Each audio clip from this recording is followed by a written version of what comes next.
Ang mga opinyon at pananaw sa susunod na programa ay sa mga host at mga panauhin lamang. Hindi ito pananaw ng himpilan o ng pamunuan ng network.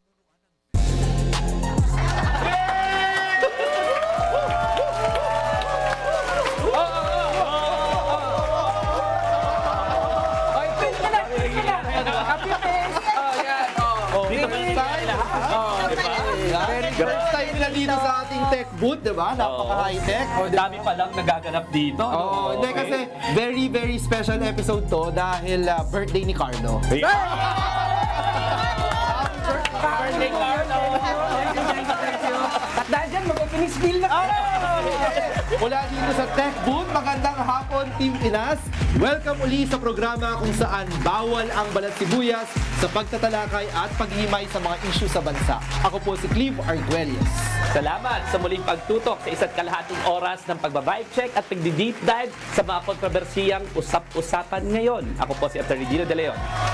Kaya paikutin na ang ruleta at inyong transistor radios dahil mapakikinggan nyo kami sa DZMM, Radyo Patrol sa Istrenta at FMR Regional Stations. Ako po si Ina Gahan. Diba? May memorize nila? Oo, diba? Kaya available tayo sa Feature Air Digital TV sa PRTV Prime Media at Signal Channel 31 sa Facebook tsaka sa YouTube. Alam niyo naman, lagi naman kayo nanonood. Lahat yan! Ako po si Carlo Flores at lahat yan dito lang sa With due respect!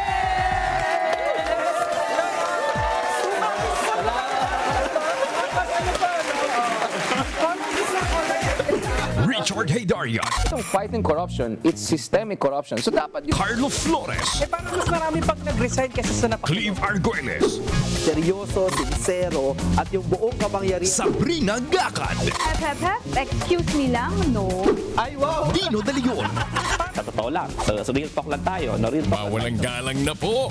Umpisa na nag-usapang With Due Respect.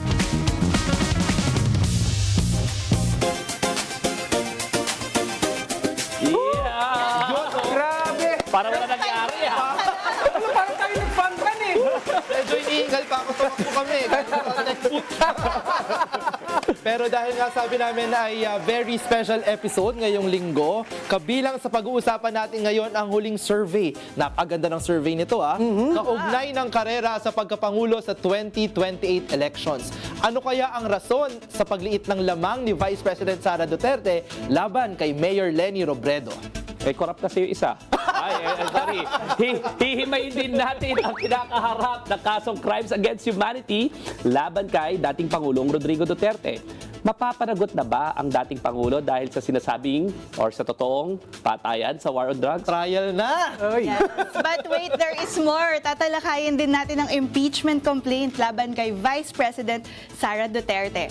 Batay sa mga lumabas sa hearing noong April 22, may sapat bang ebidensya para muling ma-impeach ng Kamara si VP Sara? Oo nga, no? Parang good week for justice and accountability Yes. ngayon. No? Yes, Sana okay. magpatuloy. No? Kaya balikan din natin ang pagharap ni dating Senador Antonio Trillanes sa impeachment proceedings sa Kamara. The vindicated. The vindicated Senator Trillanes. At may aabangan pa kaya tayo sa isang pasabog sa mga susunod na pagdinig. Yan. Kaya naman, lahat ng isyong na yan, mawalang galang lang po at sisimulan na natin ang Vibe Check! Oo nga, no? What a Survey results. Pulso ng bayan. Simplihan natin sa Vibe Check. Yun, good week for justice. Good week lang sa kanila. good week lang sa kanila. O, di ba?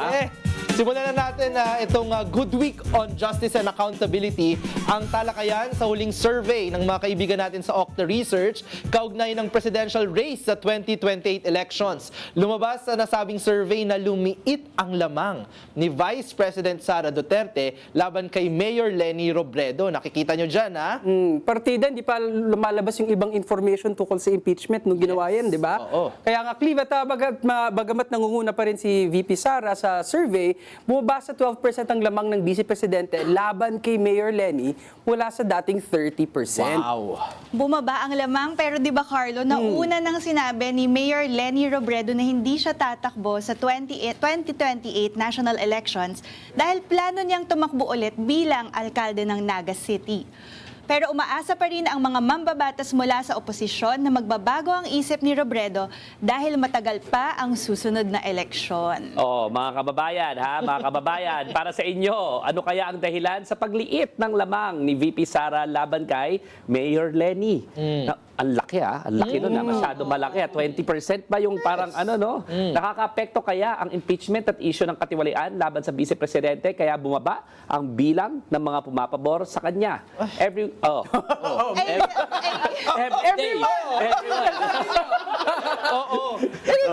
Natural lang, Hindi pa no? ba? Oo, natural lang na apektado talaga si VP Sara nung kaliwat kanan na mga ebidensyang naglalabasan.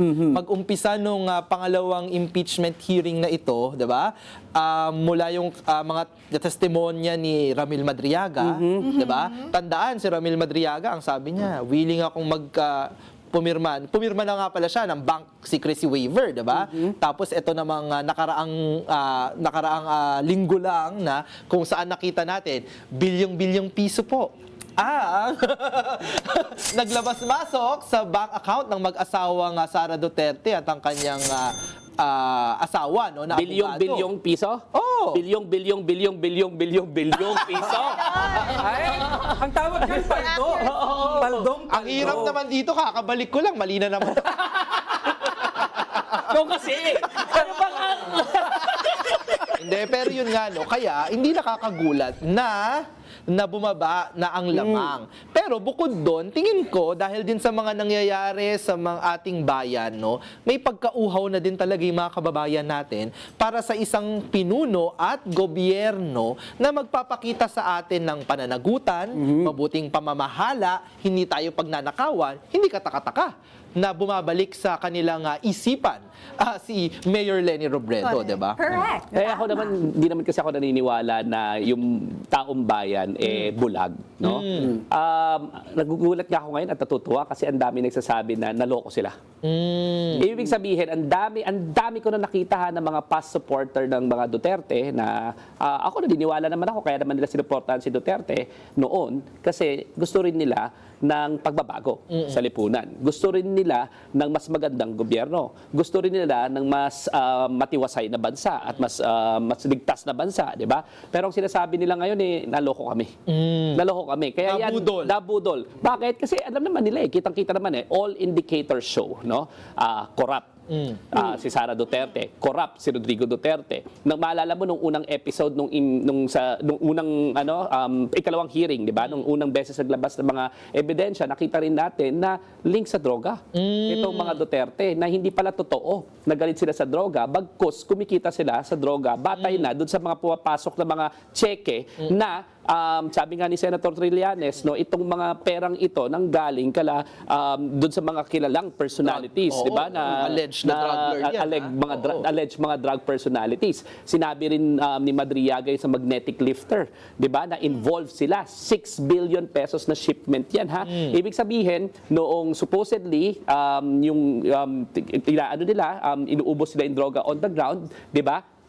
Sabi ng mga eksperto dito, mga kaibigan, law of supply and demand. Pagka hindi mo tinalakay yung mga ugat ng problema, di ba? Katulad yung droga naman kasi hindi naman lang yung supply yun . The reason why a lot of people take drugs is because sira ang pamilya, walang suporta sa gobyerno, naghihirap, di ba? Kaya nga naging addict . Ibig sabihin, biktima rin sila ng circumstances. Kung nandiyan pa rin yung mga problema na yan, tinanggal mo yung supply, law of supply and demand, ano mangyayari? Tataas ang presyo ng droga. Pag tumaas ang presyo ng droga, dahil nga walang supply, ganyan pa rin yung magiging demand, di ba? Magiging lucrative destination ng Pilipinas ng mga foreign suppliers ng droga. Kaya nga dumating yung 6 billion magnetic lifter . So ano ibig sabihin yan? Ang angulo na yan is tinanggal lang pala yung mga competitor. Oo. Minonopolize lang. Minomonopolize lang yung droga. No? Kaya nga ang dami nagsasabing naloko sila dahilan sa kitang-kita ngayon sa ebidensya, magnanakaw sila, involved sila sa droga, at ang pinakamalala sa lahat, palpak pa. Iyon. Hindi naman nag-deliver ng resulta. Nakita natin na trumiple ang utang ng Pilipinas sa ilalim ni Rodrigo Duterte. Nakita natin no, na ang ekonomiya napakasama. Nakita natin nung pandemya, pinakamahirap ang ang buhay natin. No? Ninanakawan pa pala tayo at nag-require ng face shield na sila pa ang kumita sa Parmali. No? Nasa testimonya din yan ni Rem Madriaga na Oo. yung mga kasangkot sa Parmali corruption scandal ay nagbigay din ng pera, 'di ba? Kay Correct. Vice President Sara Duterte. Pero maiba lang ako doon nga sa usapan natin, ngayon nga na nakikita natin na lumiliit na yung lamang.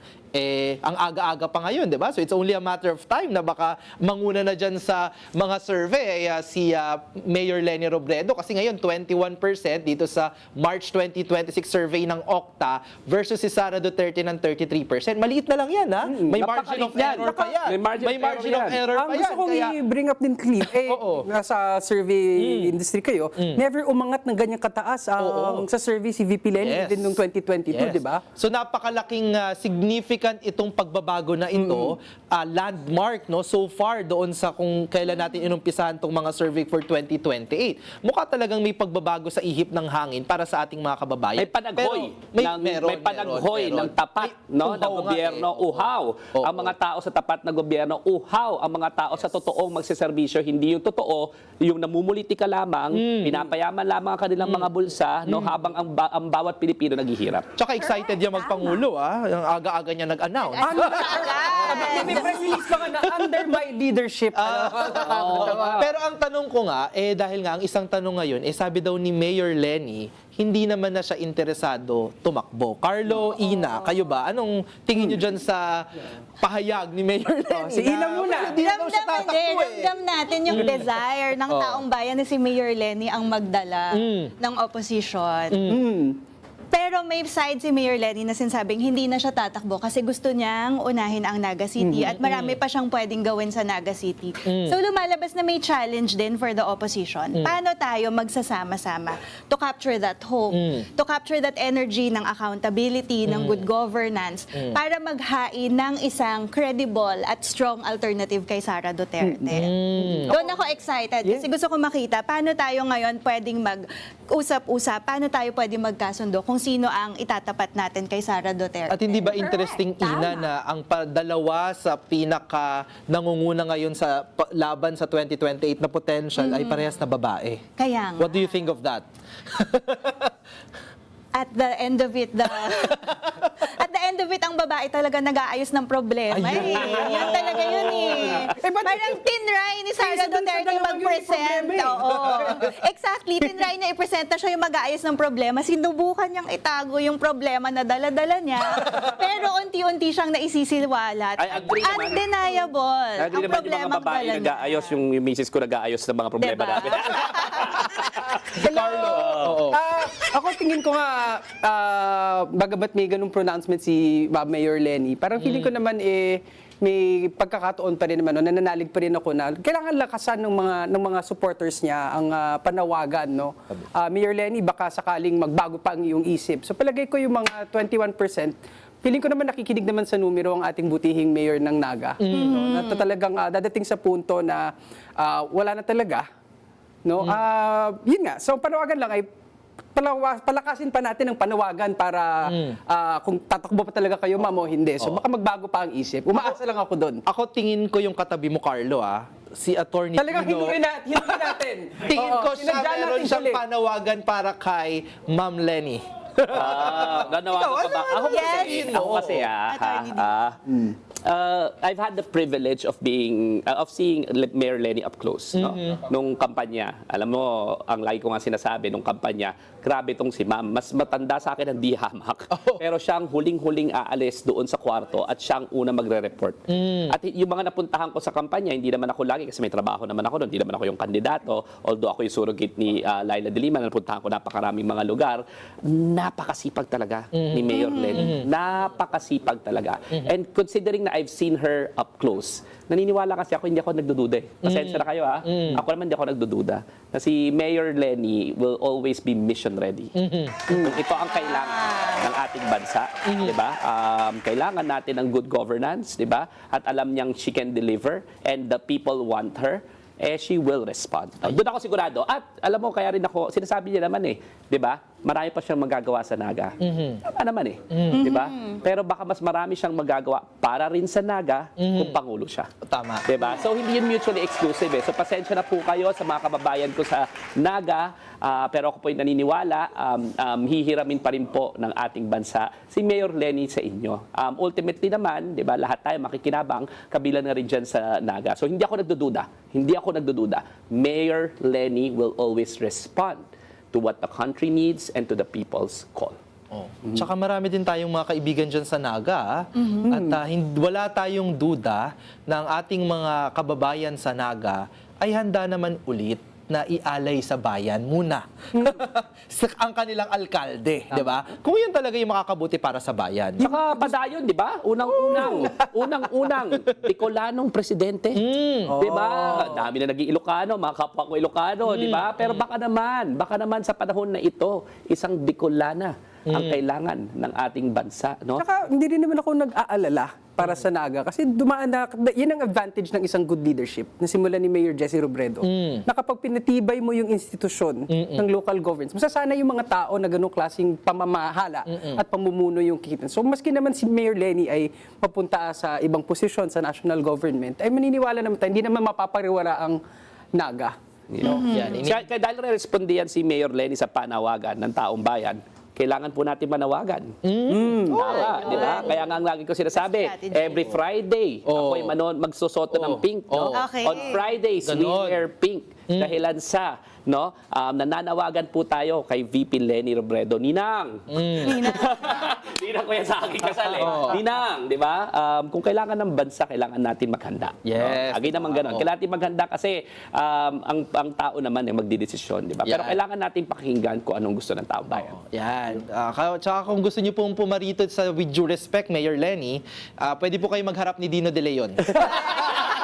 Kaya niya po kayong kumbinsihin kung bakit kailangan po na tumakbo kayo sa 2028. Pero syempre, hindi lang naman kami ang magdadadaldal dito. Kayo, kung may opinion kayo, maaari rin kayo makisali sa ating huntahan. Mag-comment po kayo sa ating Facebook page ng DZMM Radyo Patrol sa Istrenta.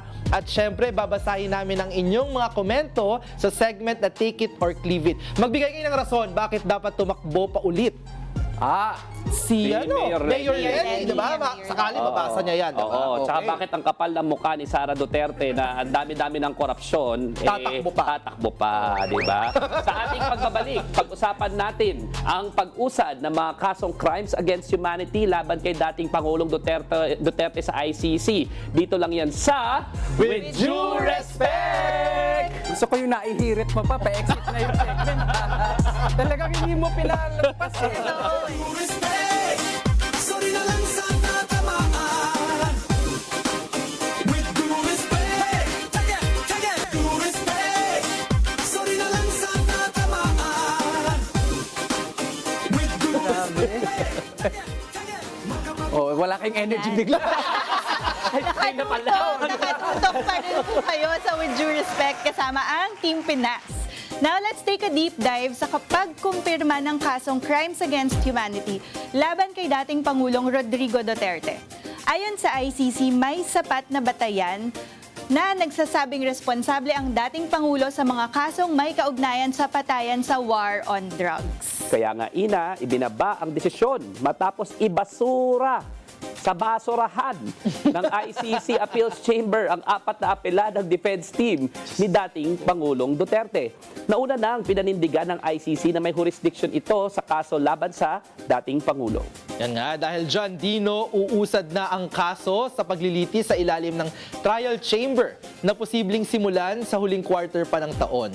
Sa ilalim ng Rome Statute, mandatory o obligado nang humarap si dating Pangulong Duterte sa paglilitis sa pamamagitan ng video call o pisikal na pagdalo. Di na pala siya pwedeng magtago. Hindi na. Depende sa mapag-uusapan sa status conference. Kaugnay niyan, Cleve, mayorya din o 51% ng mga Pilipino ang naniniwalang dapat mapanagot ang dating Pangulo at mayorya rin ang nais na personal na humarap sa pagdinig si Duterte at maaresto ang kanyang mga kasabwat. Yung isa nga dyan nagtatago na. No? Kaya ang tanong ng kaanak ng mga biktima ng war on drugs, makakamit na ba nila sa wakas ang hustisya para sa kanilang mga mahal sa buhay?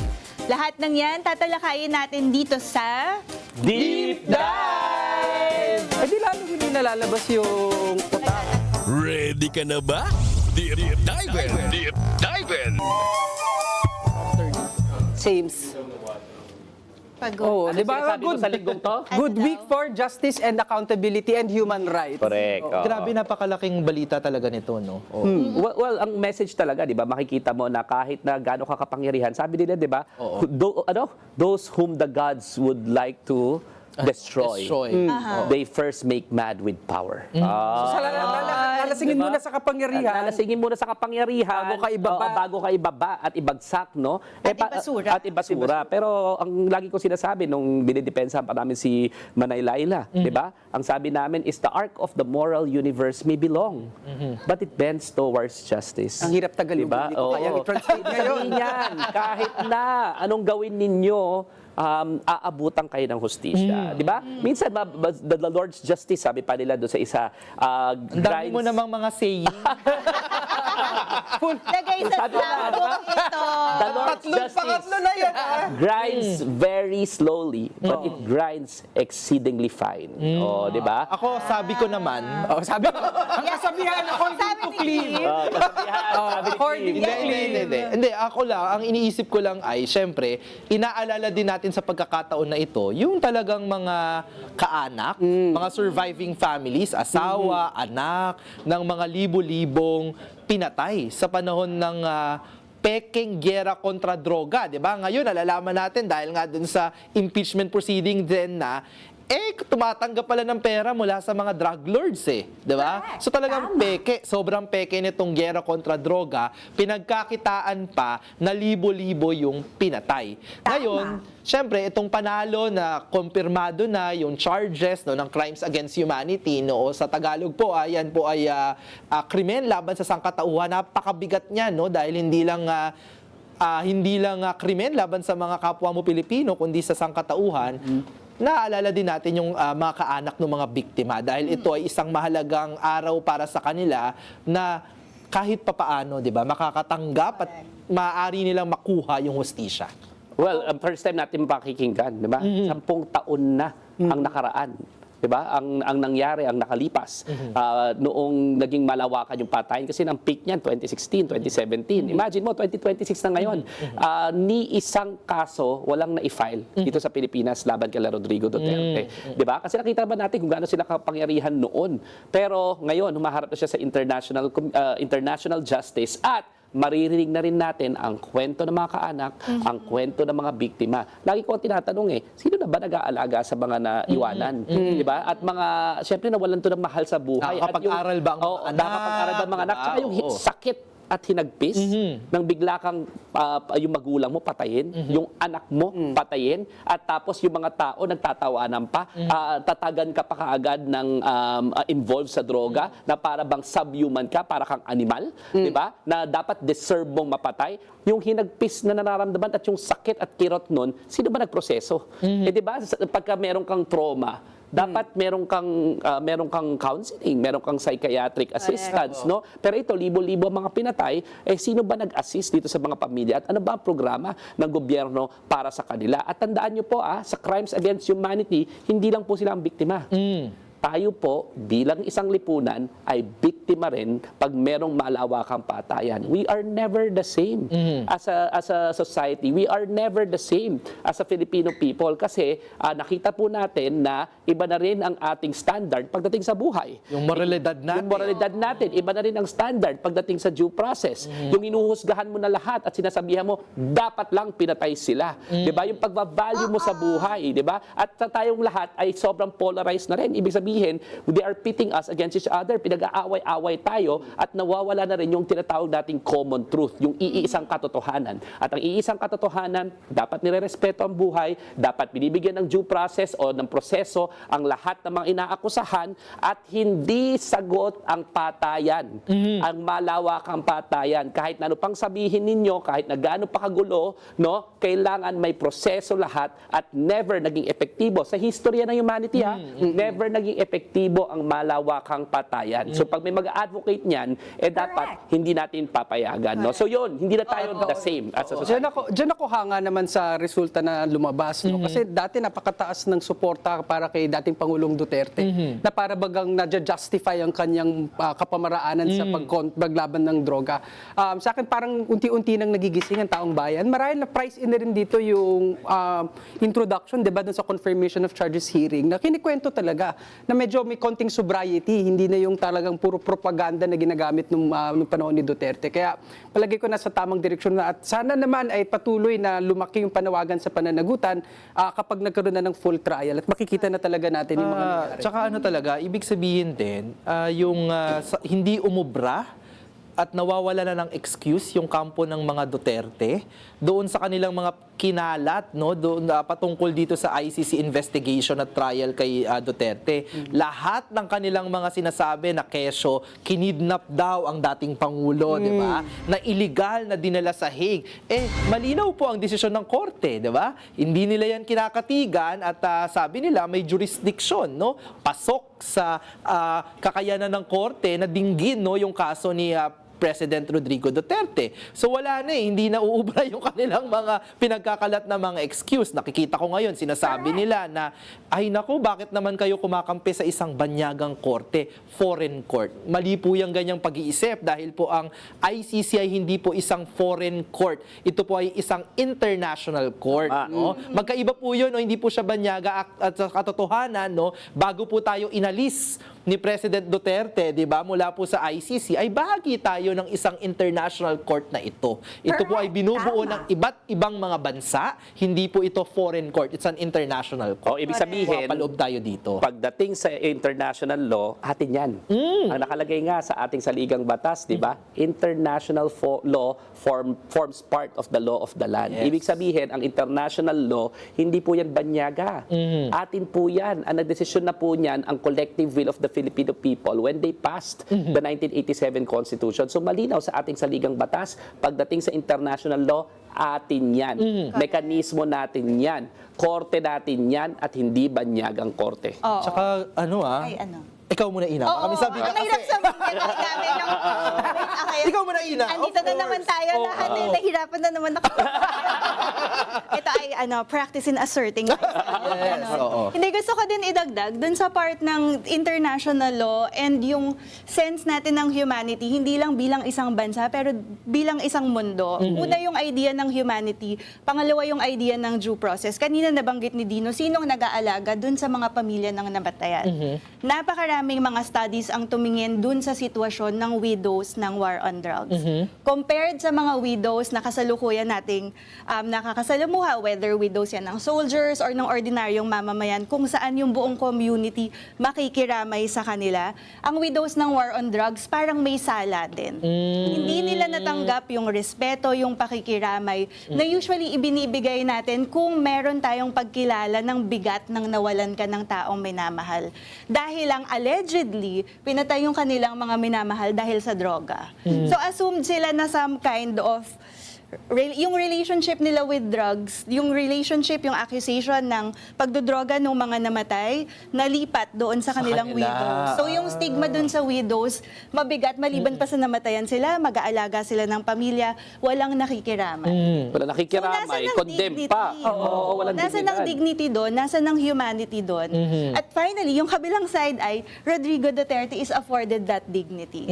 Rodrigo Duterte is afforded that humanity. Di ba, binigyan ng due process, inaalaw mag-appeal every step of the way yung kanyang legal team.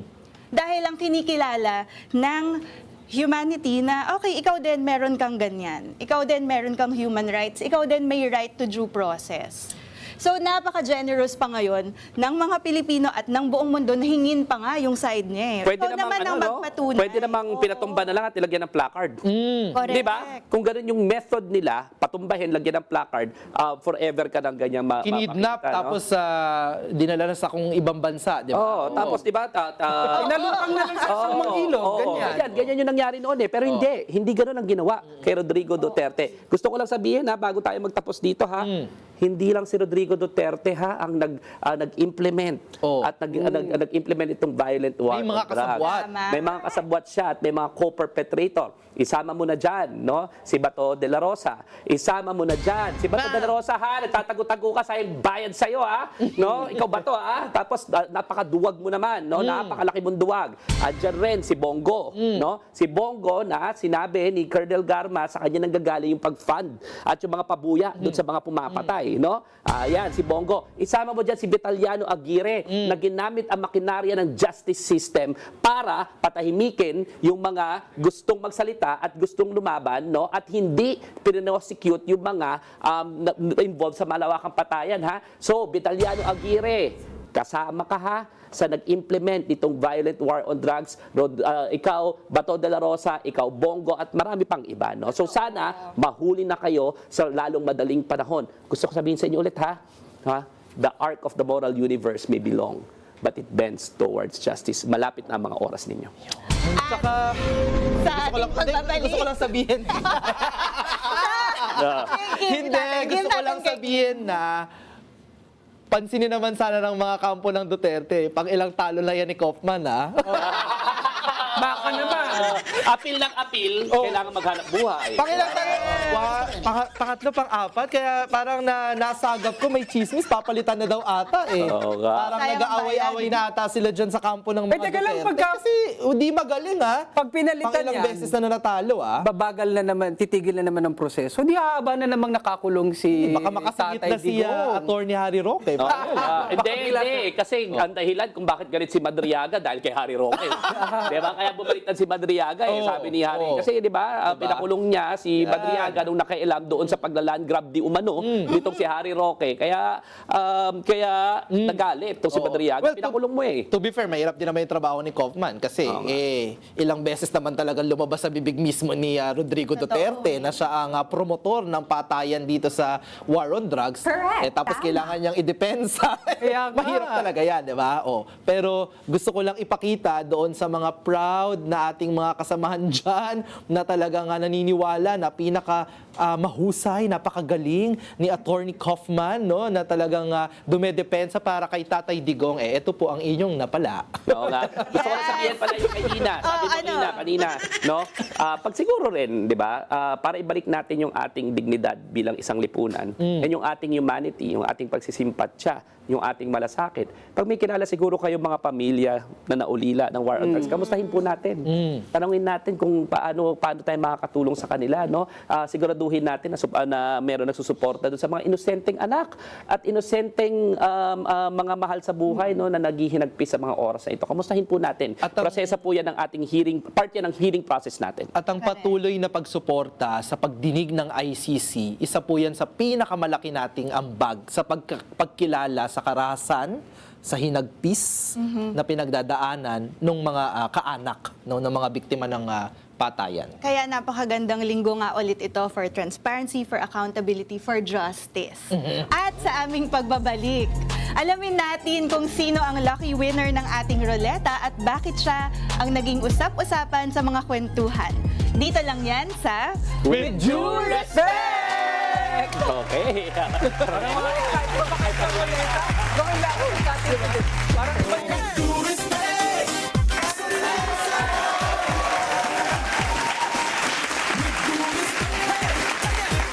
Makabagong pagbabag. Due respect. Sorry na lang sa natamaan.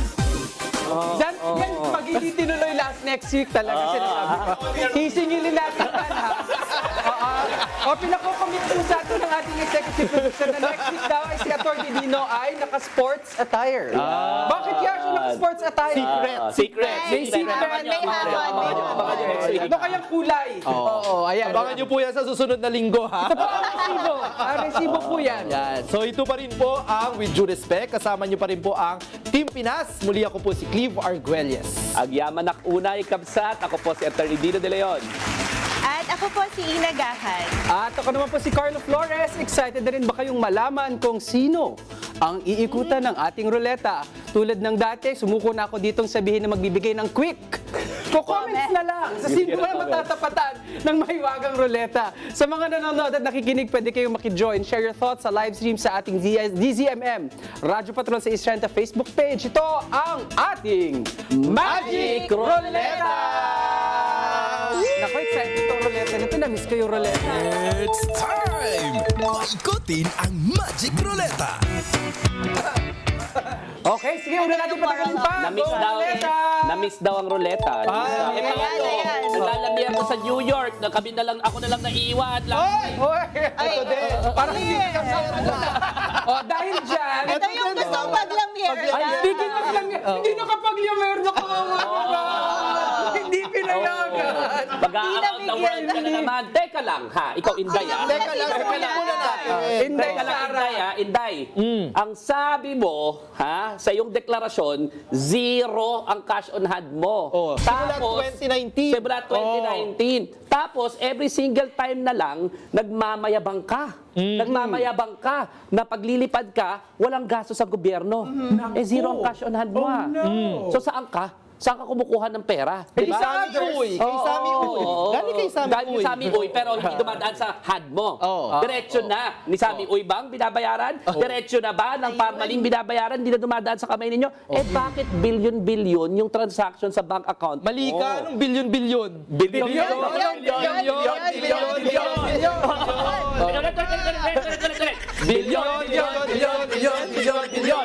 Tatak Duterte! Uli pa. Tatak Duterte! Napakalaking sinungaling itong si Inday Sara. No? Ang sabi nila, di ba? Hubris yan eh. Hubris, no? Nakala mo, walang mga mangangahas at matatapang na mga Pilipino na haharapin yung mga kabalastugan at kalokohan mo. Akala kasi nila hindi sila mako-call out eh, no? Kaya okay lang magsinungaling ako sa sworn statement dito sa SALN. Okay lang na billion-billion ang pumasok mismo sa bank account ko. Anyway, sinapak ko na yung sheriff dati, hindi naman ako nahuli. Diba? Sinapak ko na yung sheriff dati, hindi nga ako nagkaroon ng disciplinary action, abogado pa rin ako eh, no? So, hubris, yung mabang, lumaki ang ulo, kaya yung katigasan ng kasinungalingan, okay lang. Sworn document yan, pumasok man yan sa bank accounts, hindi kayo matatapang para tuntunin ako. Tandaan mo, Sarah, ha? You will not always have it your way. Meron mga matatapang at mga taong laging ang katapatan ay nasa hustisya, no? Ako, di ba? Si Laila de Lima, inimbestigahan na yung tatay mo dati. Andyan na rin siya sa Senado, sa Kongreso. No? Nagtatanong kung bakit 0 ang cash declarations mo. Anong justification ninyo? Andun sa the others. Di ba? Matigas kasi ulo, Dino eh. Kung nakinig na lang sa amon mo 3 weeks at several months ago, napirmahan na yung waiver, di sana di na tayo umabot dito. Kaso duwag. Sabi ko, di ba? Pirmahan mo yung waiver kung wala kang tinatago. Di ba? Meron. Kaya pala may tinatago. Kaya pala may Ano yung tinatago? Bilyon. Diba? Yung pala yung tinatago. Kaya pala ayaw mong kunin yung waiver hamon ko. Oo naman. No? Hinahamon ka magpirma ng waiver, ayaw mo kasi ang dami mo pala talagang tinatago yung mga kabulustugan mo. Hoy, isang bank account pa lang yan ha, nila ni Man Scarpio. Meron pang mga ibang mga bank accounts, no? So yan yung mga abangan sa susunod na kabanata na lalabas sa impeachment trial. Kasi sigurado ako, more than substantial evidence na itong nandyan, more than probable cause na ang na-offer ngayon na talagang impeachable ito. Marami ka na ng kinilimbat na pera, hindi ka pa nag-declare sa SALN mo. May tanong pala ako dyan. Sabi nila yung total na billion, dumaan.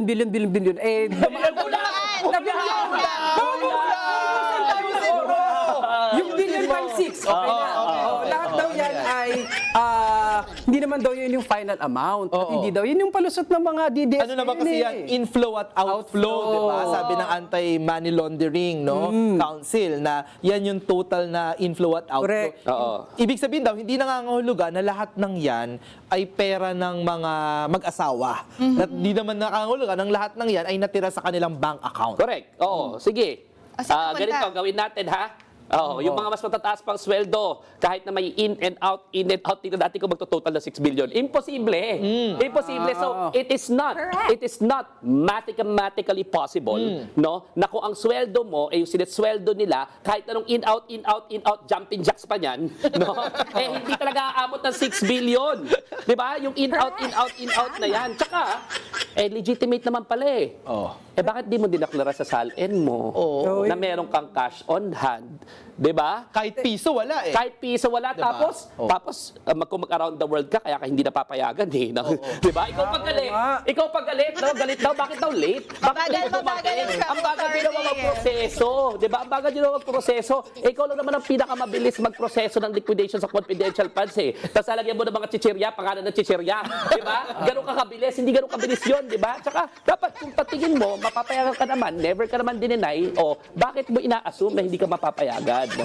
So, okay. Sabi ko sa inyo, hindi quick comments dito sa Rolete. Tsaka dito sa ruleta, lahat kami magko-comment pero naubos na ni Dino. Ay, okay. Sige. So, go Roleta. Ito kasi, Okay, go Rolete. Wala na, nag-Rolete na. Wait, hindi pa ako tapos eh.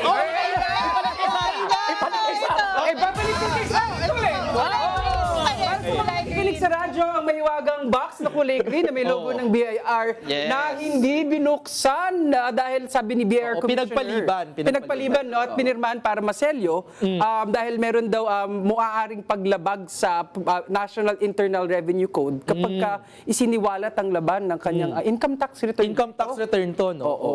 Ako talaga, feeling ko mali kasi interpretation. So, debatable yung legal issue na yan.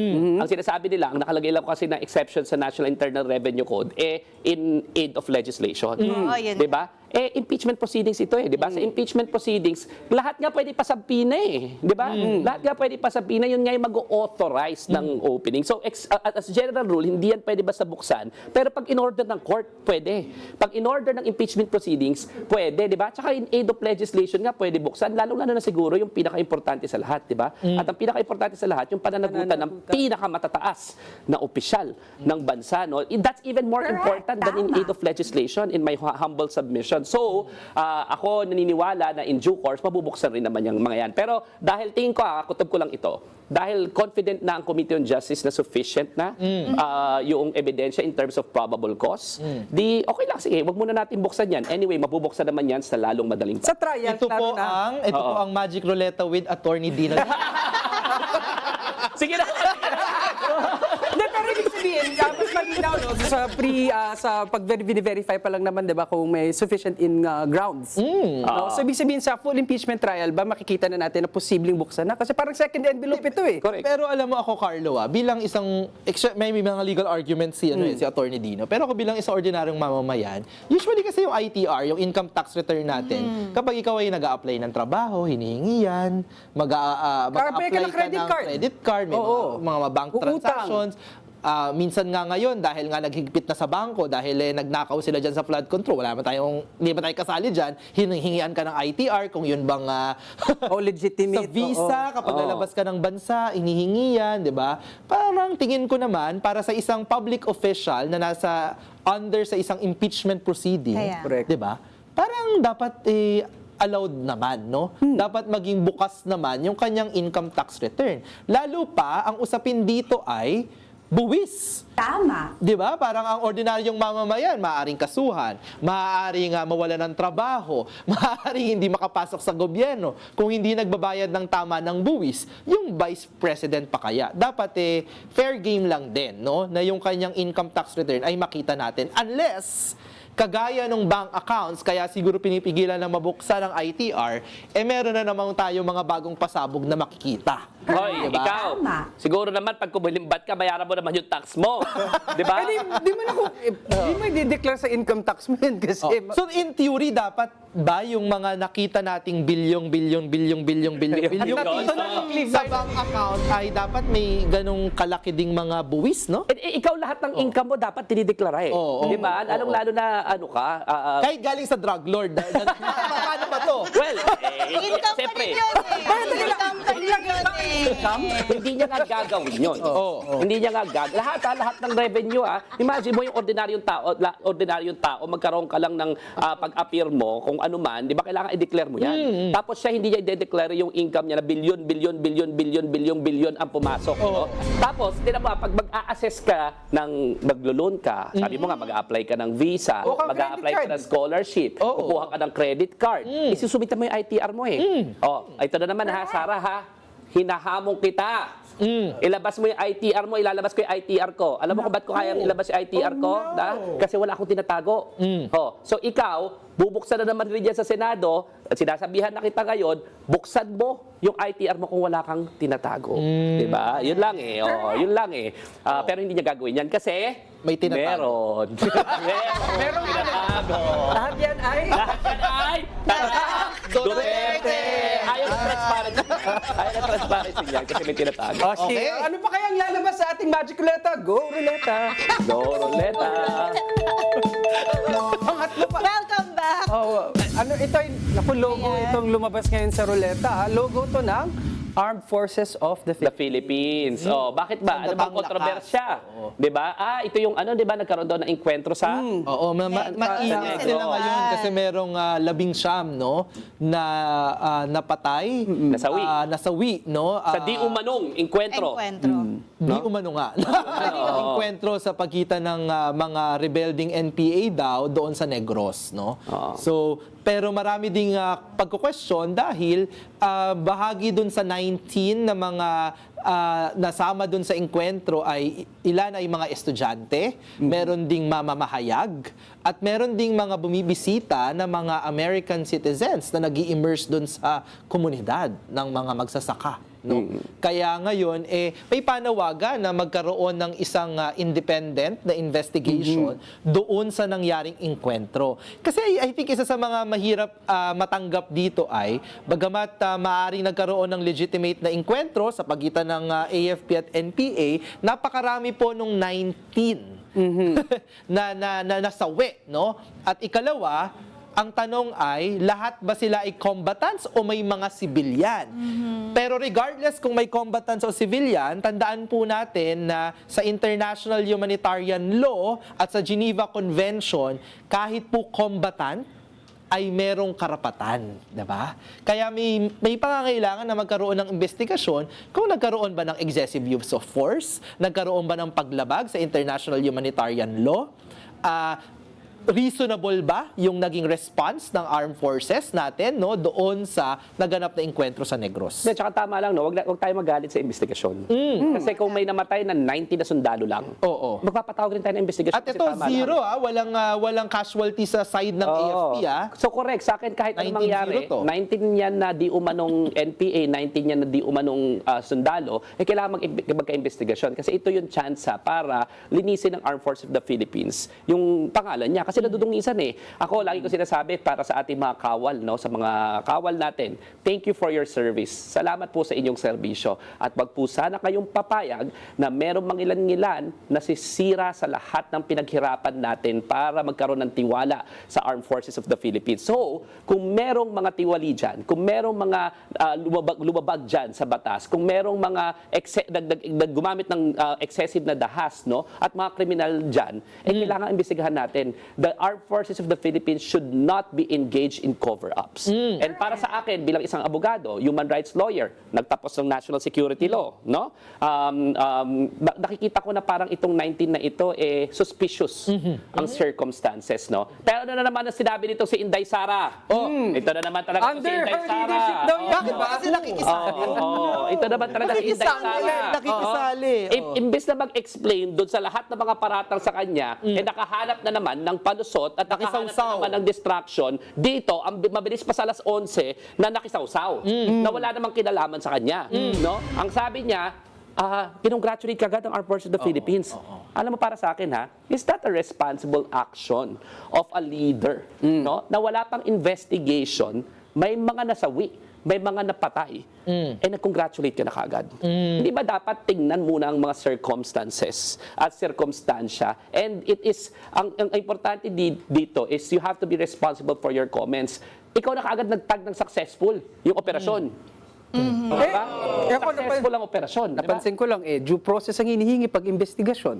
Diba? Transparency. Di ba ayaw yan ng mga Duterte? So, hindi na ako nagulat. Gusto nila sila na nagdedeklara kung ano yung kinalabasan ng isang operasyon. Pero siya, gusto niya kaagad, ayaw niya ng investigasyon pag siya. Gusto niya, transparent, at gusto niya, pagka sa kanya, ang dami-daming due process. 19 ang namatay, hindi ba dapat bigyan mo ng due process yung mga kaanak at tingnan lang talaga natin kung ano nangyari, no? So, ito na naman, irresponsible comments coming from the Dutertes, no, who would just want to have a diversion. Nakahanap na naman ng diversion itong si Sara Duterte at yan na naman, nagiging propagandista na naman. Ito ay Tatak Duterte! Yung propagandista na yan at yung diversion na yan, Tatak Duterte talaga. Okay. Ikaw, Ina, anong Duterte naan mo dito brand sa... of governance Oo. yun eh. Yung pag-claim ng violence as success. Kahit walang pinanggalingan na reason, walang transparency, saan galing yung ganitong action, successful basta violent. Basta successful pag may namatay. Oo At nga, yun no? ba ang gusto natin na kasunod na kabanata ng ating demokrasya pagkatapos ng 2028? Success pag may napatay. Oo, eh. Regardless kung anong klaseng tao yan, estudyante man yan, student leader, mamamahayag, mga ordinaryong mamamayan. Tama. Basta naggamitan ng violent success. Napaka-ominous. Kaya ang sabi nga ni Ina, ang susunod na mangyari ay go ruleta. Okay. Sinong next? Okay. Okay, kaapat sa ating ruleta ang dating speaker si Martin Romualdez na humingi ng permiso sa ombudsman at kay Speaker D para makapag-travel sa Singapore for a medical procedure. Ngayon, Pinayagan ba? ang recap ay hindi siya pinayagan ng ombudsman na, di ba nga, may sabing magpa-file na rin ng kaso. Nagsalita recently, pinapalabas nga natin ngayon, yun nga, sinabi niya na humarap naman daw siya sa kahit anong investigasyon at wala naman daw siyang pinagtaguan na kahit anong paniningil. No, yun ang sabi ni dating Speaker Martin Romualdez. Alam mo ang sa akin dyan, para sa akin, hindi ko lang nagustuhan yung pagkasulat no, nung kanyang nung napakamahaba niyang talumpate. Una, para bang ang haba masyado, para kailangan mo magpaliwanag sa presinto. Di ba? Pangalawa, it was all in English. No? And pangatlo, hindi ko nagustuhan yung sinabi na I will not go down alone. Or parang gano'n, di ba? Kasi para sa akin, di ba, kung malinis ang iyong konsensya, bakit sinasabi mo pa na I will not go down alone? Ibig sabihin ba may alam? Itong si Speaker Romualdez dun sa mga nangyaring mga anomalya sa flood control scandal. No? So, yun yung parang hindi ko nagustuhan sa kanyang explanation. Pero at least, humaharap. At least, nandyan, no? Pero sa akin, tama lang rin naman na magkaroon ng investigasyon. No? Hindi, tsaka siguro yung yung tanong ay, bakit ba, kasi halimbawa yung ICI, ano bang nakuha natin sa ICI? Ano bang lumabas dun sa mga investigasyon? Kaya yung tanong siguro ni dating Speaker Martin ay, bakit biglang all fingers are being pointed at me. Samantalang doon sa budget committee, 'di ba? Yung small committee, yung BICAM, 'di ba? May ibang mga kasama. Kaya ang tanong niya ay bakit ba biglang ako ulit ang gagawing bida dito sa istorya na ito? At ang narinig ko kasi sa House, babalik ata na speaker. Baka kaya na pa-project ulit no ng mga ibang mga political forces no. Kasi sa Philippine politics naman as a political observer, 'di ba?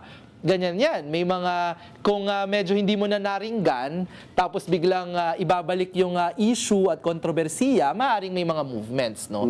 So yun din 'yan. May punto yung sinabi niya na bakit ako yung pina-project ninyo hindi naman ako yung nakaupo sa BICAM. Meron nga umupo doon sa BICAM na usually hindi naman dapat nakaupo sa BICAM, Senate President pa. Pumunta pa nga Diba? Yun ba yung nahuli sa holiday pa CCTV? pumunta. Nahuli sa CCTV. Hindi pa pumunta. So actually malakas yan malakas yung ano na yan, yung punto na yan. No? Oo. So Tsaka tayo naman pabor naman tayo doon sa pagpapatuloy at bukas na investigasyon, transparent na investigasyon doon sa maanumalyang flood control. Hindi yan dapat matapos kasi hindi pa naman napapanagot yung mga dapat mapanagot 'di ba? Pero dapat din malinaw na hindi gamitin sa pamumulitika. Dahil kung ganyan lang din naman, hindi yan susuportahan ng ating mga kababayan at hindi magiging credible, hindi magbabalik ng paniniwala, ng pagtitiwala doon sa ating pamahalaan. Yun siguro yung dapat mangyari. Hindi mga selective na mga pangalan yung ating palalabasin dyan, no? Dahil may mga sarili tayo mga planong pampolitika, no? Hindi naman siguro lingid sa ating kaalaman na yung mga iba, no? Sa mga sangkot dito sa flood control scandal, baka may mga ambisyon pa sa 2028, no? Hindi yan ang hinihingi ng ating mga kababayan, no? ang hinihingi, at yan rin ang panawagan namin sa With Due Respect, ang managot ang lahat ng mga sangkot. Lahat ha, wala tayo dapat pinipili, hindi dapat selective. Ang lahat ng mga sangkot dapat managot. Correct. Okay. Okay. Hey, that at note, ang go dapat Roleta. natin, go Roleta. Go Roleta. Sige na, okay na. Roleta na. Ayan. O yan tuloy. Kanina, Speaking of yung mga wala, ito yung isa yung pumunta allegedly sa House of Representatives sa BICAM na hindi talaga pumupunta. Oo, Si Senate President ka. dating SP Cheese Escudero at ang dating Appropriations Committee Chair Oo, na si nasa Zaldico. Europe ngayon, si Zaldico. Oo. Napaka-embarrassing lang no, na Senate President ka, ikaw kumakamada mismo ng budget. Di ba? Doon sa committee level pa lamang. Napaka-ano yan, unheard of. No? Protocol-wise pa lang, parang hindi na magandang tingnan na siya mismo nandun kumakamada nung, yung staff work yun eh. Di ba? Or trabaho dapat yun ng Appropriations Committee. Diba? Kasi ikaw nga ang pipirma doon eh. Eventually, pag nandun ka na sa Malacanang, pag ito'y naging batas. No? Pero ngayon ko lang narinig na ganito katahimik itong si Cheese Escudero No? Saka parang I mean, pagko-compare mo, di ba, pareha sila halimbawa ni Speaker Martin na pinuno sila nung isa ay House, ito ay puno ng Senado. Parang hindi ko nakakitaan ng pag-appear sa investigation, statement, no, si SP Chisa patungkol dun sa mga allegations laban sa kanya, no. At bukod pa dun, I think may papalabas na ba na order din mula sa ombudsman o request na i-freeze ang mga assets, no? Ni SP Cheese, no, dahil nga kaugnay dun sa flood control, no. So Alam mo, mabibilib ako dyan kay Boying Remulla, ha? Clive, pagka napakulong niya yan, si Cheese Escudero, no? Nako, bibigyan ko na isang snappy salute itong si Boying Remulla pag lumabas ang warrant of arrest nitong si Cheese Escudero. Kasi naman, di ba, yung magregalo ka ng $1 million sa Sing Sing, tapos pinagmamalaki pa, no? Tas ang salin mo lang ay 18 million ba? Oo, less than $1 million. Brandishing, yung gaano kamahal. Tsaka yung habang naghihirap, alam mo, nung governor ka, di ba?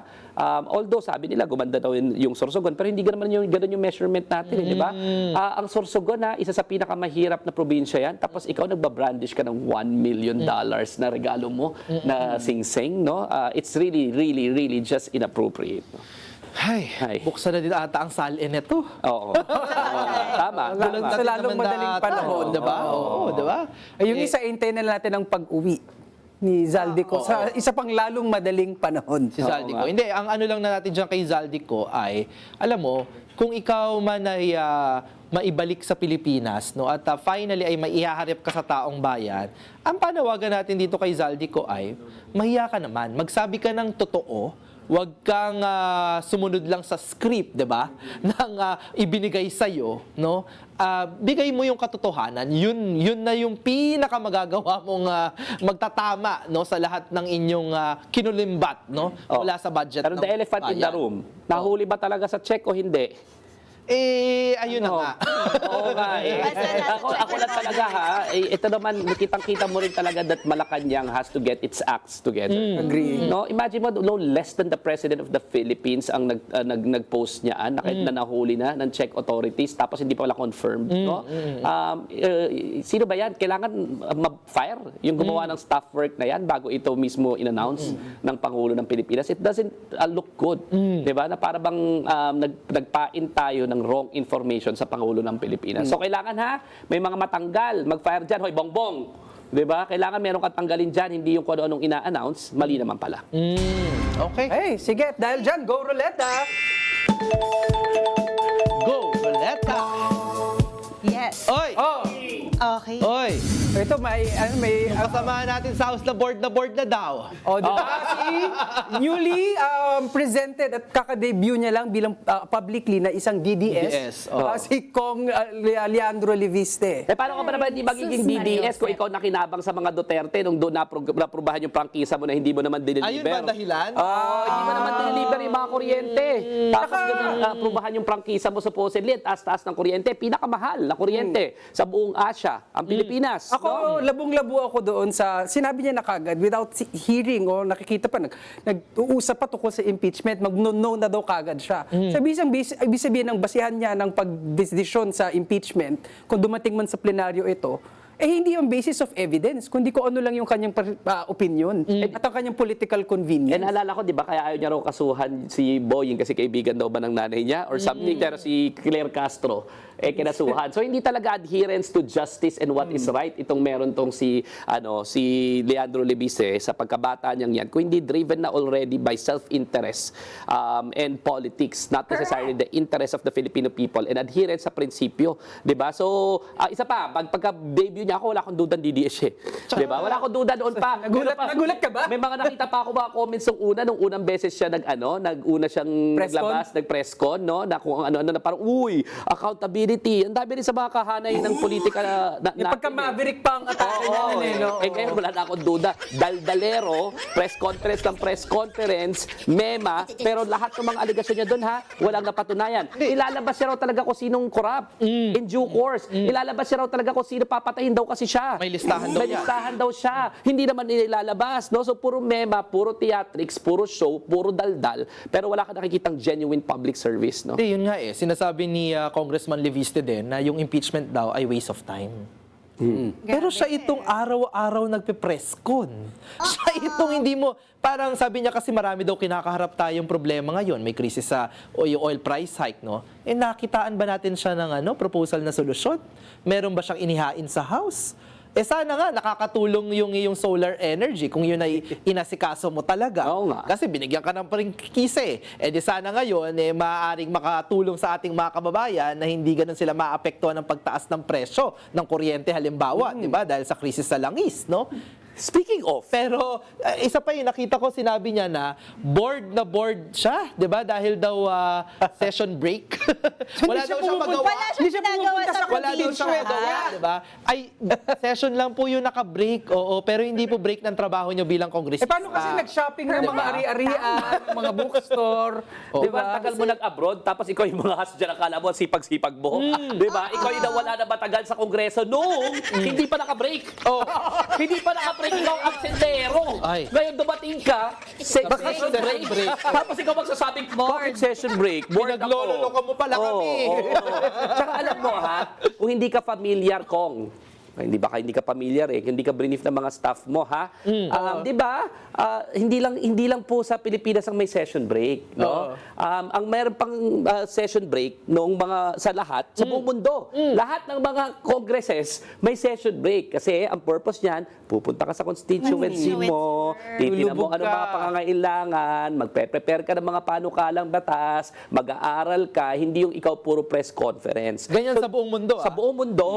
Sa buong mundo. So yung parang pinapalabas mo na ang sama-sama ng Kongreso ng Pilipinas every time nagsa-session break kasi sumisweldo sila pero naka-break naman, maling-mali ka. Para ka namang hindi nag-iisip dyan sa mga pinagsasabi ng bunganga mo. Nauuna yung bibig mo, di ba? Yung bibig mo kesa sa iniisip, no? So napakasama ng ganyang klaseng behavior, no? Manang-mana ka talaga kay Sara Duterte, no? Talagang Duterte ka talaga. Nauuna yung DDS pala bibig, talaga. walang performance, no? Ang alam lang is kumamada, kumulimbat, no? Pakabig. Anong tawag dyan? No? Ang tawag nga dyan, totoo nga naman, nag-debut ka na naman. Ang tawag dyan ay Tatak Duterte. Diba? Something dyan gagawin naming Tatak Leandro. No?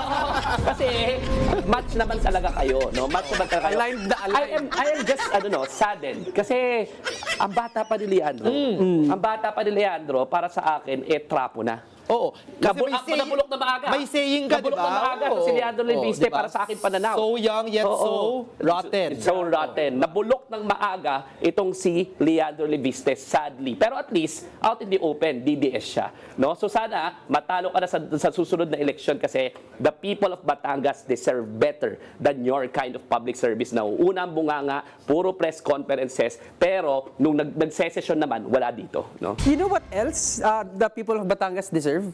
Malaman ko anong nasa Ruleta. So, Okay. Akala ko naman Go, kung ano. Ruleta! Yeah. Okay, bye Congressman Leviste. Oy! Oh. Senator JV Ejercito. Oh, di ba? Tagapangulo ng Committee on Ethics. Ano bang sabi? Hindi kasi nga ang usapin ngayon ay merong nakabinbin na complaint, 'di ba? Laban dun sa kapanalig ni Congressman Leviste, si Senator Bato de la Rosa, 'di ba? Our absentee senator, 'di ba? Na nagtatago, 'di ba? Oo. Baka board na din yan si Senator Bato de la Rosa, no? Kaya pala gustong magbagyo. Kasi siya kahit may session, naka-break siya. Hoy, Leandro, pagalitan mo! Pagalitan mo! No? Na walang ginagawa. Bakit hindi niya, bakit hindi niya tirahin? Hindi niya to? i-call out. Wala.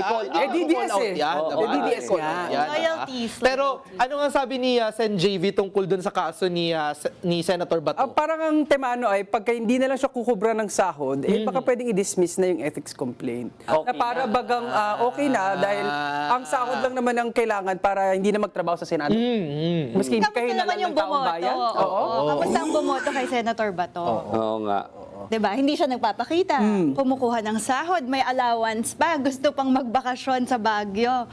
Diba? Pero wala siya sa Senado. Tsaka di ba kaya nga siya may buong Senate staff para magtrabaho para doon. Hindi lang siya. Ibig sabihin, ano ginagawa ng staff ni Senator Bato kung wala namang function ang principal mo? So hindi lang yung sahod ni Senator Bato titignan, ito yung mga staff niya din na parang wala rin nakukuha yung taong bayan. Kaya sabi nga na Ina, yung mga bumoto kay Sen Bato. Tsaka pag awol ka ba tapos hindi ka na sumasahod, hindi ka na matatanggal sa trabaho? Parang matatanggal ka pa din, di ba? Oo nga. Kung ordinaryong Agad-agad mamamayan kang ka, matatanggal. ordinaryong trabaho mo, halimbawa, pwede mong sabihin na, hindi po ba ako nagpapapasok? Sige, hindi na po muna ako kukubra ng sahod. Ang Pero sasabihin hindi sa'yo, pa din ako tanggal, Ang sasabihin sa'yo ng bakit hindi ka nga pumasok, gusto mo kumubra? Di ba? Ang kapal naman ng mukha mo, sabihin sa'yo, tanggal ka pa rin. At gusto mo, hindi ka pa rin matanggal, di ba? Oo nga. Parang hindi yun pwede. So every time pala na hindi papasok, gano'n na lang. Diba? Ganun na lang. Walang parusa kahit kailangan ka ng trabaho mo, kahit kailangan ka ng sambayan ng Pilipino. JV, alam mo naman sabi mo ikaw ang good one. 'Di ba? Yung pagiging good one kasi kailangan ng konting tapang. Ang sabi natin kasi alam nyo ba, national president namin yan dati sa JCI, no? Ang sabi namin doon sa JCI principles namin, we are government of laws, not of men or women, 'di ba? Ano bang tama? Ano bang nasa batas, 'di ba? Dapat nagpapapasok ang senador. Pag hindi nagpapapasok, para sa ating palagay, violation yan ng trabaho niya bilang senador. So JV, Senator JV, di ba? Press, NPJV, kailangan na gagbigyan mo ng konting tapang itong pag-stand mo kay Bato de la Rosa. Sana ma-actionan mo yung ethics complaint sa lalong madaling panahon. May ethics complaint din kay Marcoleta, ha? At kung sino man yung mga may ethics complaint dyan, sana actionan na sa lalong madaling panahon, hindi yung nabubulok. No? Nabubulok doon sa committee mo ng para bang walang aksyon. Ethics pa naman ang pangalan ng committee, no? Talagang, 'di ba?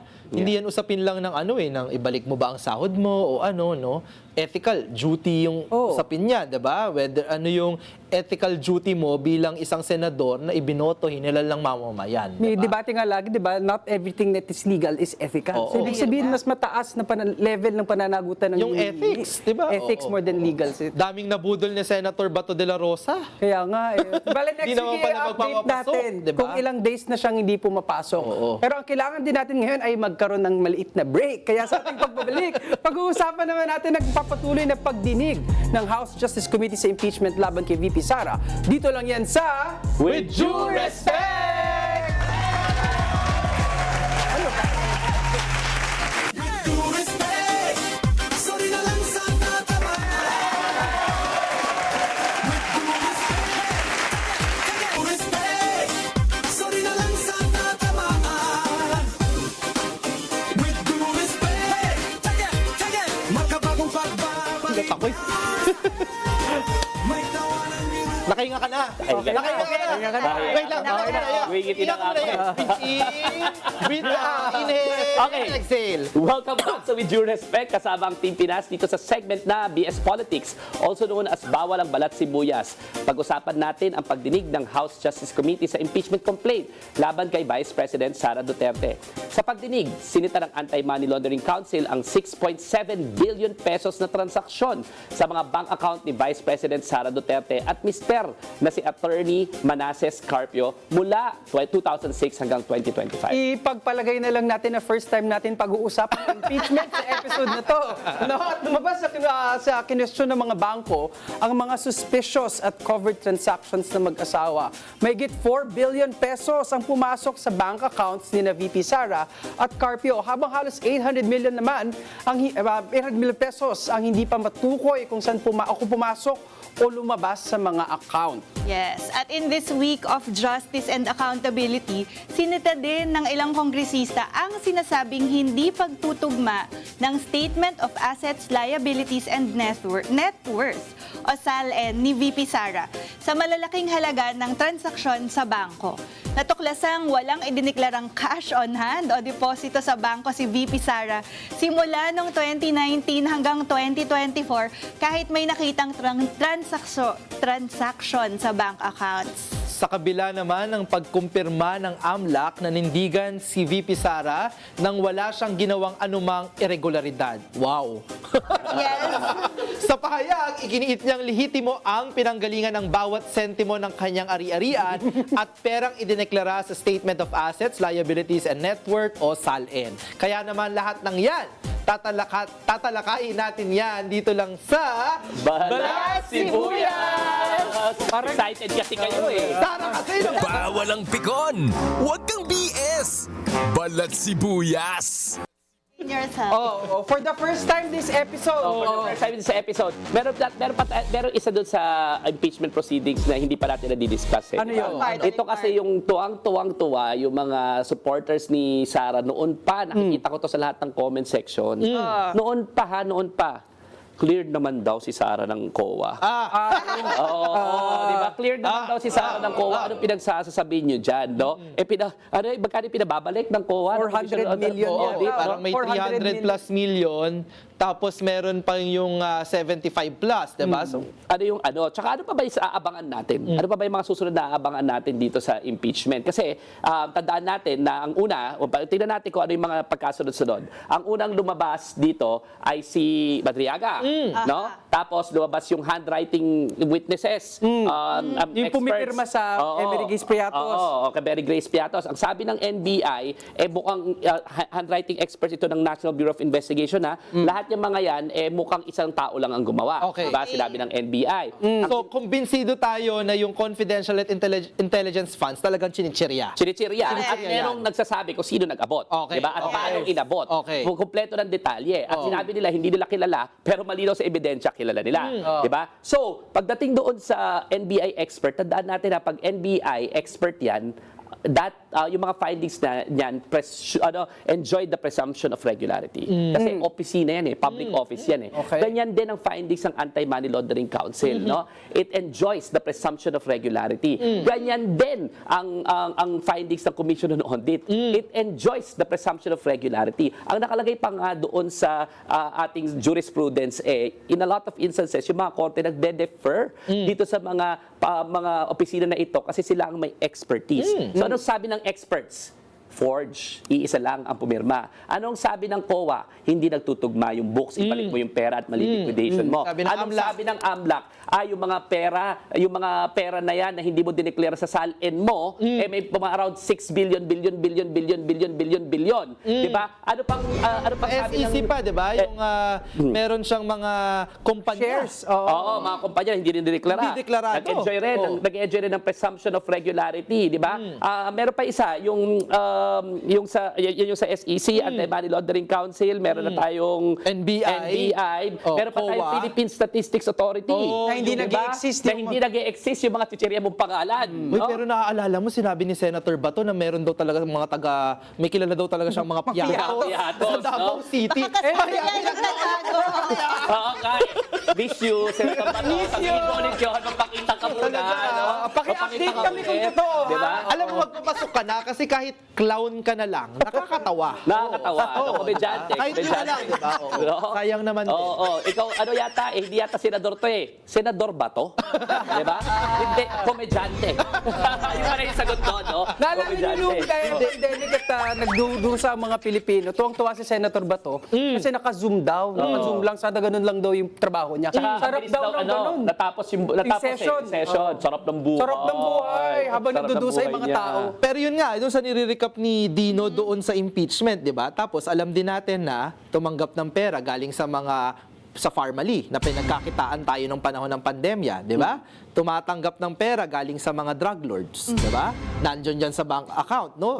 Verify independently ng AMLAC, di ba? Na nagtutugma ang amount at date ng transactions, right? No?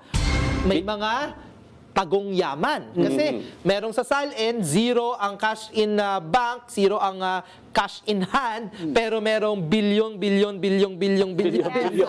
transaction sa bangko. Di ba? So, ang dami ng batayan ng impeachment. In fairness, vindicated si Trillanes. Oh. Ang tagal na sinasabi ni Trillanes ito, ni Senator Trillanes, no? Tapos sinasabi Matagal niya na hawak ang resibo. Diba? So ganito ang sabi ni Senator Trillanes noon pa na nakita ko na itong mga pera na ito, yung mga bilyon, no? Pero wala nakinig kay Trillanes. Nakinig yung maraming mga taga-suporta ni Duterte na merong bank account si Trillanes sa Singapore. Pupunta si Trillanes doon, may certification, wala akong bank account doon. 'Di ba? So kitang-kita mo ano yung credibility eh. Yung isa puro deny, yung pala totoo. Yung isa nung inakusahan, nagpunta doon, nakagawa ng dokumento na hindi totoo 'yan, no? So ano ba yung mga abangan natin? Hoy, hindi pa tapos ang usapan, ha? Hindi pa tapos ang articles of impeachment. Tandaan ninyo na meron pang isa, yung pagwawala nitong toddler na ito na si Sara Duterte. Nakakaya naman sa mga toddler. Oo nga eh, di ba? Nagdadabog doon. Developmental process ang toddler na nagbabrat. Pero si Sara eh. Duterte na nagbabrat. Ay, Matanda na siya. Matanda na siya. Developmental process, never nag-develop to eh. Never nag-develop kasi talagang talagang toddler forever eh. Di ba kung basta? Ang laking toddler pala. So itong malaking toddler na ito na walang ginawa ko, hindi magdabog-dabog, Sa Tagalog ba magalit-galit. damulag ba yan? Oo. Sara Nagmumura-mura. damulag pala? Oo. Nagmumura-mura. Nagde-detret. Nag-hire ng assassin. To be Di fair, ba? may mga friends siya na assassin na pwede niyang i-hire. Oo nga, no? Nandun sa kanyang network. Alam naman natin noon pa yan, di ba? So anong boto natin? Sa tingin nyo, boboto ang plenaryo ng House na ma-impeach? Ako, palagay ko, oo. 250 na nga yun dati, dapat dumami ebidensya. So yes na yes. At very protective ang House doon sa proseso ng impeachment. So I really I'm really looking forward to the yes vote. Paano kung makikialam ulit ang Korte Suprema? Kasi takbo ng takbo sa Korte Suprema eh. Hindi na nakakuha ng TRO eh. Oo. Alam mo yan, para sa akin palagay, and with due respect sa Supreme Court, iba mali sila doon sa kanilang intervention nung nakaraan. Pero I think given na ang daming mga legal scholars ang tumuligsa o nag-criticize, constructive criticisms, diba? And nag-feedback doon sa negative feedback doon sa decision, intellectually, no? And academically, mali talaga yon, no? Palagay ko hindi na nila, hindi At ngayon, na sinunod natin yung Korte Suprema, ayan ang napala ng mga Duterte, ha? Kayo po ang nag-imbita ng ganitong klaseng pagdinig sa House. Kaya nabulatlat ang inyong bank account dahil kayo ang nagsabi, tumakbo kayo sa Supreme Court. Ngayon, ito, ibinigay sa inyo. So, abangan natin ang back-to-back trial ng mga Duterte sa ICC at saka mukhang magkakaroon ng Senate trial very soon din. Impeachment trial ni VP Sara. Nakikita na natin ang totoo na ito ay Duterte crime family. Yun! Diba? Crime Mafia. family talaga, no? So makikita natin yan kasi magkakasabay yung trial eh, no? Okay, Oo. sige. So mahaba-haba pa yung mga trial na yan, ha? Pero ngayon naman, babasahin na natin ang inyong mga komento sa ating naging talakayan ngayong araw ng linggo. At syempre bilang mga judger, magdidesisyon kami if we will either take it or leave it! Take it or leave it. Hoy!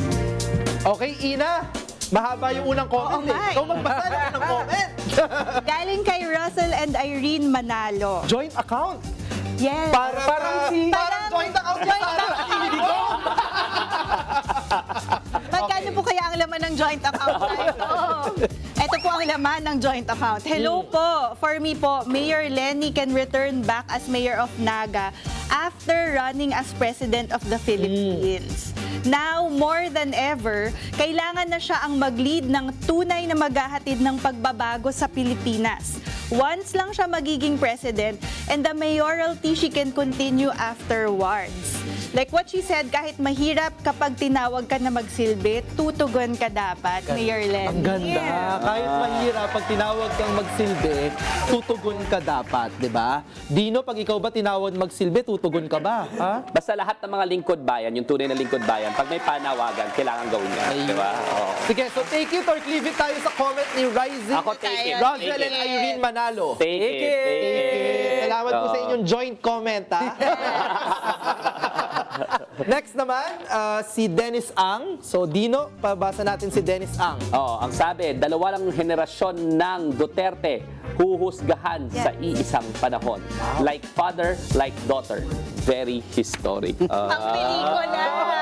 Pang promotion ng pelikula yung niya. Oo, di Oh, ba? sa akin dyan, ang galing talaga ng universe sa totoo. Yung ano? Galing talaga. Wag mo nang ibalik yung moral arc of universe. The art of the Take it moral or universe may be long, but it bends towards justice. Kaya, Mag-stress na, matatapos na yung show natin. kaya dyan, take it! Okay. Yeah, okay naman. Oh, sabi na Sa huli.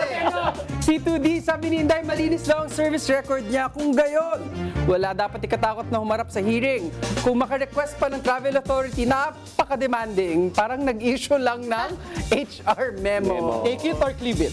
Take it, take it. Oo. Hindi, ako, sobrang nagulat talaga ako din dun sa statement ni VP Sara. Ikaw ba, may ganun ba na kahit saan siguro ding kumpanya na lang, pwede bang ikaw yung nagre-request ng Travel Authority, tapos ang subject, ang title ng iyong letter ay Attention Office of the President? Correct. Di ba? Ay, gawin ko kaya yung mag-apply ako sa boss ko, tapos attention.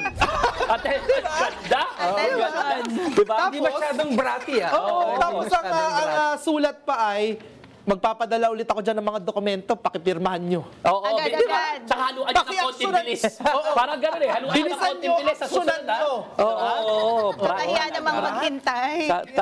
Spoiled Toddler, brat. kamulag. Oo.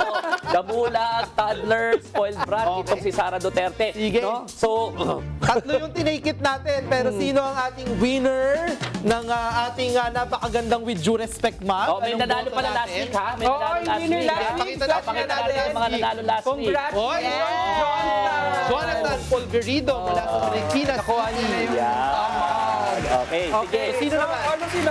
Isang winner lang. Two winners. Two winners. Okay. Oh, So- sinong hindi natin papanalunin? Tatlo Yan kayo, yung point may isang hindi mananalo, ganun po talaga. Oo, ay. Hindi dahil generous tayo ngayon. Tatlo. Panalo. Congrats. Congratulations.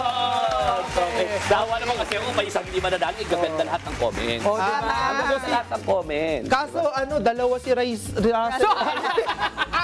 Hindi! Share ng comment. Share din naman. Okay. Okay, congrats sa ating mga napili. Tandaan natin, ang demokrasya at pagyabong ng Pilipinas ay isang mahalaga at isang proseso. No? Kaya tandaan natin, magkaiban man tayo ng politika, lahat tayo ay isang Team Pinas. Panoorin nating video na to.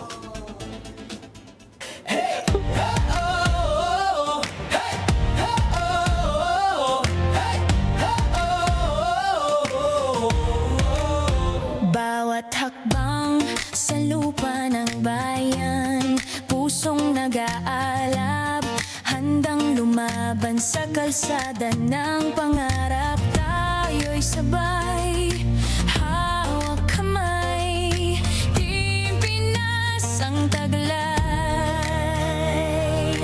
Bagong umaga, tayo ang simula, liwanag ng pag-asa, Team Pinas ang dala, isigaw sa mundo. Team Pinas, tayo. Kulay ng watawat, ating inspirasyon, pulat bughaw, dilaw na patnubay ng nasyon. Sa bawat bituin,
O, Clive, may babatiin Siyempre, daw tayo. may babatiin tayo, di ba? Birthday ni Carlo. Ay,